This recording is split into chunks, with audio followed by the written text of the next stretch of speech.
ખેડૂતો માટે રાજ્ય સરકાર દ્વારા મહત્વનો નિર્ણય લેવામાં આવ્યો છે, જેમાં પશુપાલકો હવે પોતાના પશુઓ માટે વીમો લઈ શકશે અને આ માટે 23 કરોડના બજેટની જોગવાઈ કરી છે.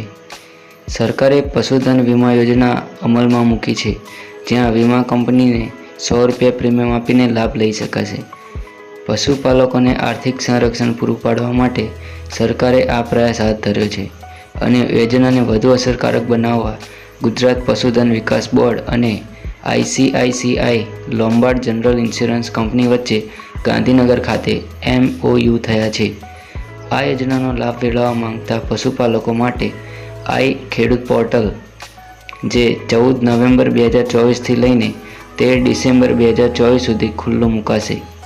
પ્રતિ પશુપાલક 1 થી 3 વેતરના હોય તેવા ગાય ભેંસ વર્ગના મહત્તમ 3 પશુઓ માટે આ સહાય અપાશે અને આ યોજના હેઠળ પ્રથમ તબક્કામાં સૌરાષ્ટ્ર કચ્છ વિસ્તારના 50,000 જેટલા પશુઓને આવરી લેવાનું સરકારનું આયોજન છે.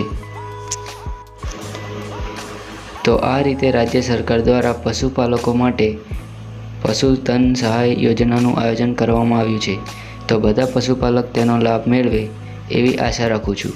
તો પશુપાલક મિત્રો, જો તમને આ વિડીયો પસંદ આવ્યો હોય અને માહિતી તમને મદદરૂપ થઈ હોય તો આ વિડીયોને લાઈક અને ચેનલને સબસ્ક્રાઈબ કરવા નમ્ર વિનંતી, જેથી કરીને આવી અવનવી માહિતી તમને સમયસર મળતી રહે.